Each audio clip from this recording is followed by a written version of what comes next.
kita lebih fokus lagi tentang kebijakan atau kedaulatan. Bangsa serikat dan juga kedaulatan. Kedaulatan merujuk pada supremasi dan otoritas politik yang dimiliki oleh suatu negara. Implikasinya adalah bahwa negara adalah otoritas utama dalam membuat keputusan di wilayahnya. Di dalam batas-batas teritorialnya dan bebas dari campur tangan negara lain. Kegiatan negara dalam konteks nation state ditentukan oleh beberapa faktor. Yang pertama adalah pembangunan ekonomi. Jadi bagaimana suatu negara mengembangkan perekonomiannya, menciptakan lapangan kerja, meningkatkan produksi dan pertumbuhan ekonomi secara keseluruhan. Nah, jadi kenapa pemerintah dalam 10 atau sekitar 15 tahun terakhir Indonesia membangun jalan tol?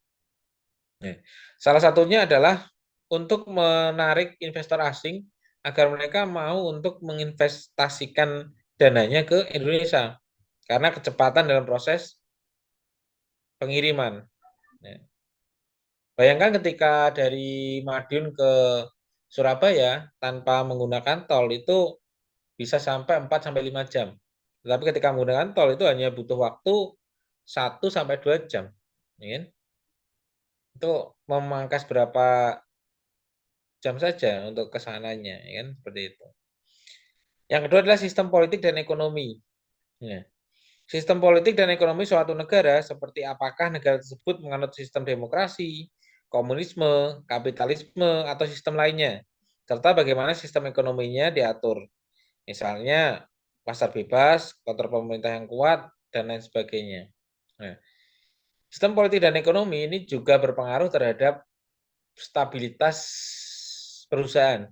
Nah, di mana ketika menganut pasar bebas, ya kita bebas untuk mengatur harganya.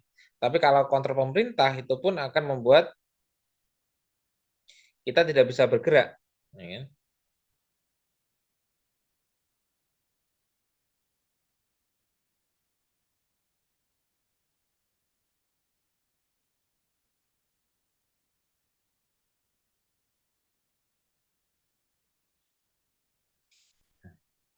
Yang ketiga adalah integrasi pasar global. Ya. Proses di mana suatu negara terlibat dalam perdagangan internasional dan hubungan ekonomi lintas batas. Ya. Integrasi pasar global dapat mengikis kedaulatan ekonomi nasional karena negara harus mempertimbangkan aturan dan persyaratan perdagangan internasional yang mungkin bertentangan dengan kebijakan ekonomi nasionalnya. Nah, jadi di dalam proses perdagangan internasional yang namanya ya tadi hubungan antar negara itu sangat berpengaruh terhadap situasi ekonomi di satu negara. Ya. Jadi ketika ya tadi semacam kerjasama balas budi. Nah, jadi contohnya tadi adalah hutang ya. Yang kedua adalah contohnya gini. Contohnya ketika satu negara, contohnya negara A dan negara B. Nah, negara A itu punya produk timah nih. Nah, punya produk timah. Nah, dijual ke negara B. Nah, negara negara B boleh membeli asalkan ya, eh, negara B mau membeli timah dari negara A asalkan negara A mau membeli beras dari negara B. Nah, jadi sistem kerjasamanya seperti itu, terintegrasinya seperti itu.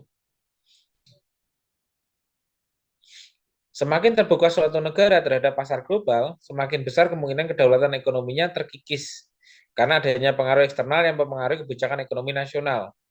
Ini bisa menjadi tantangan bagi negara dalam menjaga keseimbangan antara kepentingan nasional dan keterlibatan dalam pasar global.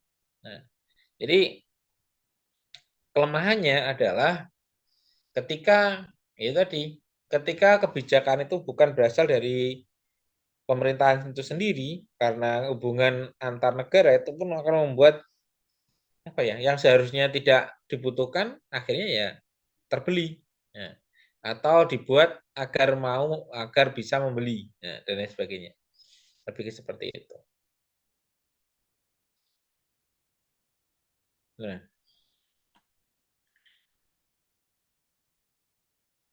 berikutnya adalah resiko politik.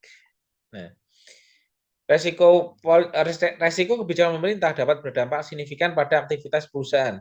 Nah, tingkat resiko politik yang rendah cenderung menarik investasi yang lebih tinggi karena para investor merasa lebih percaya diri dan aman dalam melakukan investasi di negara tersebut.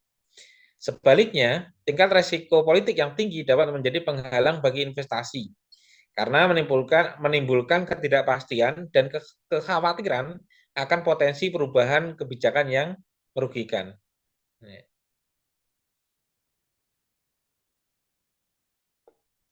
Tingkat risiko politik seringkali memiliki hubungan yang berkebalikan atau berbanding terbalik dengan perkembangan ekonomi suatu negara. Ya. Artinya apa? Artinya semakin rendah tingkat risiko politik suatu negara, cenderung akan berdampak positif terhadap pertumbuhan ekonomi negara tersebut. Nah, hal ini karena ketika tingkat risiko politik rendah, bisnis dan investasi dapat beroperasi lebih stabil dan berkembang dengan lebih baik, sehingga mendukung pertumbuhan ekonomi secara keseluruhan. Sebaliknya, tingkat risiko politik yang tinggi bisa menjadi hambatan bagi pertumbuhan ekonomi karena membuat para pelaku bisnis ragu-ragu untuk melakukan investasi jangka panjang atau ekspansi bisnis mereka di negara tersebut. Oleh karena itu, mitigasi risiko politik oleh pemerintah dan kestabilan kebijakan dapat menjadi faktor penting dalam menciptakan lingkungan yang kondusif bagi investasi dan pertumbuhan ekonomi yang berkelanjutan. Ya.